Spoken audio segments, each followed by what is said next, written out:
Powered by the Montana Television Network. Montana This Morning continues on Q2, Montana's news leader. A very good Wednesday morning, and thanks for waking up with us here on Montana This Morning. I'm Samantha Harrelson in for Victoria Hill today. And I'm Ed McIntosh. Has got a really nice morning started, Sammy, as temperatures are going to get warm up as the day goes on. In fact, as we take a look with the first interstate iCam, kind of a pretty shot to get going at 46 degrees, a little bit of a north breeze and a steady barometer, just a little over 30 inches of mercury right in the fair weather zone, mainly in the 40s region wide. Forsyth's been hanging right at 50 degrees since we went on the air a half an hour ago. It's still sitting there now. Temperatures across the rest of the area a little bit cooler. We're down to freezing now in Cut Bank. And Great Falls at 37 degrees. So we've got some cooler temperatures. Jordan also reporting 37 a couple of minutes ago. So we've got 40s through southern Montana and northern Wyoming. Kalispell right now, at least north of town at the airport, the warm spot at 50 degrees. A little bit of smoke, of course, around the wildfires up by Glacier National Park. Otherwise, air quality is looking pretty good to start the morning. Temperatures warm up into the 70s later in the day, which is about average for this time of the year. And today, we're observing be late for something day. So if you're also always stressing about got to be there on time, maybe cut yourself a little bit of slack. And then there are, of course, others which, you know, pretty much celebrate that holiday most days. I guess there's nothing really wrong with that. But my question is, for the viewers out there wanting to take advantage of this holiday, are you going to be writing tardy notes? Oh, that's true. This is on you, Ed. Yeah, I'll be writing excuses for anybody. I'll just do a blanket one. Send your requests to Ed McIntosh, yes. Okay. All right, Ed, thanks so much. We'll check back in. Okay, thanks.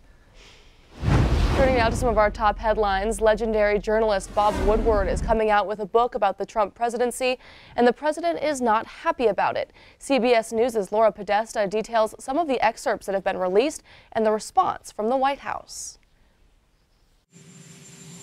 Another bombshell book about the Trump White House is being released, and already President Trump is refuting what's inside. The title is Fear, Trump in the White House, and it's published by Simon & Schuster, a division of CBS.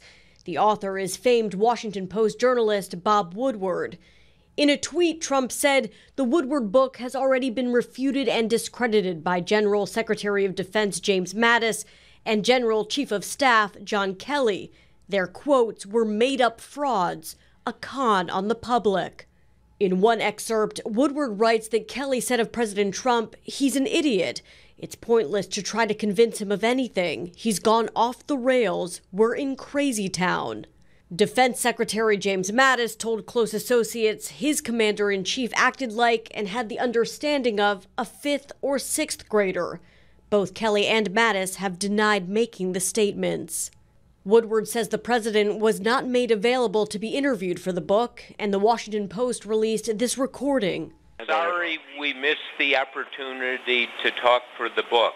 Well, I just spoke with Kellyanne, and she asked me if I got a call. I never got a call. I never got a message. Who did you ask about speaking to me? Well, about 6 people. White House Press Secretary Sarah Sanders released a statement saying that the tell-all is nothing more than fabricated stories, many by former disgruntled employees told to make the president look bad.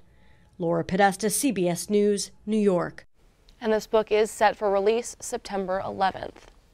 Of course, the president is expected to touch down here in the Magic City tomorrow evening. President Donald Trump will be here campaigning for Senate candidate Matt Rosendale in his race against Senator Jon Tester. This will be Trump's second trip to Billings, but for the first as president. Trump will hold a rally for Rosendale at Rimrock Auto Arena beginning at 7 o'clock Thursday evening. Metro Park officials are expecting up to 10,000 people to attend the event. Doors will open at 4 p.m., but people are expected to start lining up much earlier in the day. If you do plan on attending, you are encouraged to arrive early as parking will likely be a challenge. Metro Park has released this information on parking for those planning to go. The ADA lot at the front of Rimrock Auto Arena will be closed to all traffic. A portion of the upper parking lot will also be closed, along with the portion of the lower pavilion lot closest to the arena. The only access to that main pavilion lot will be through the 4th Avenue entrance. The Carnival lot will be open. Again, their only access to that parking lot will be through the 4th Avenue entrance as well. So do expect some delays if you're planning to attend or if you're planning on just driving through the area. And the Billings Police Department and other local and state agencies are already well into their preparations for the president's visit. The chief says it will be all hands on deck Thursday with all available officers working. Of course, while many of the department's resources must focus on the president's visit, the city must also still staff for its normal day-to-day business. First and foremost, we want to have an excellent visit. We want to make sure that everybody's safe, not only the protectee, but the public. We anticipate some protesters, so we want to make sure that that is handled appropriately, that they have their right to free speech and expression. Yet we want to make sure that that doesn't infringe on anybody else's rights. So big task for the police department and our partners, but we're looking forward to it. And Chief St. John says one of the biggest hits to the department is the overtime cost. For reference, the vice president's visit totaled $20,000 in overtime for the department. And before the president announced his visit, it was already expected to be a busy weekend for Metro Park as the Home Improvement Show is scheduled to kick off Friday morning. The Expo Center is just about 300 feet from where the president will be standing the night before, which means vendors will need to hustle with limited access on Thursday.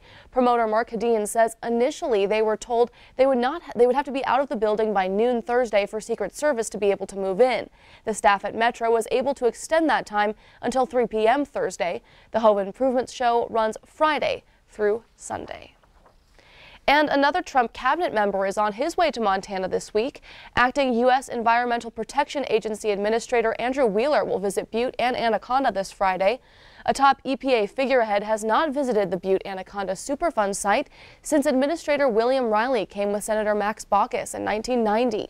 Local and state officials and Superfund activists will tag along. After touring the sites, Wheeler will hold meetings with stakeholders within the two cities.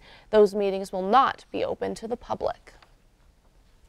Turning now to court news this Wednesday morning, a 17-year-old Billings high school student charged with 5 counts of rapes pleads not guilty in Yellowstone County District Court on Tuesday. Braden Pond is charged as an adult for the alleged crimes back in 2017. Pond was never booked into jail and was not given a bond, but instead was placed into an alternative setting. According to School District 2 Superintendent Greg Upham, Pond has also been suspended from school. Pond is accused of raping or sexually assaulting 5 different teenage girls, including during 5 separate incidents spanning from February 2017 to May 2017.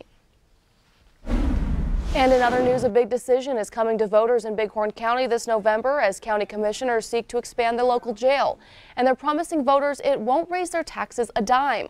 The current jail in Hardin was built in 1979. There are rusty walls, exposed wire mesh on the ceiling, and unused steel sticking out in places that Undersheriff Michael Foose says inmates use to make weapons. Commissioners will ask voters for the authority to borrow up to $7.3 million to build onto the current jail to house 96 inmates, in addition to $5 million the county already has from coal royalty money. But we'll use those dollars to pay for the loan. You know, and short of coal stopping tomorrow, you know, that's natural resource money will be available for us to pay off the loan. Lack of fire suppression I have in the jail, the lack of natural lighting they have in the jail, the deterioration of the jail itself, and the overcrowding. You'll see how many people are jammed into one unit. Bighorn County did try to pass a bond for jail expansion back in 2016, which voters denied. In other news this morning, after nearly 2 decades of uncertainty, Libby, Montana is finally ready to move into the future, no longer marred by the threat of asbestos-related disease. And while state and local officials will always have to keep contamination in mind, the widespread cleanup is winding down. Here's Dennis Bragg with more on this historic Montana milestone. It was just short of 20 years ago, Libby got news of one of the worst environmental bombshells in Northwest history. Widespread asbestos contamination from years of vermiculite extraction at the W.R. Grace mine. Instead of hundreds of jobs, hundreds of deaths would result from the crisis. Libby and Troy would be turned upside down as the Environmental Protection Agency tackled the Superfund cleanup. But now that seemingly endless chore is ending. While there's still a handful of properties like this one slated for cleanup through September and October, this fall marks the end of 18 years of effort to clean up asbestos contamination in Lincoln County. We're actually down to the last 31 properties that we've identified that need a cleanup that'll let us do that. Of that, all those properties, we have about 230 that have said no, you can't come on my property for whatever reasons. But we are actually finishing up this year. The end of the active cleanup operations is a success, but one mixed with an economic impact.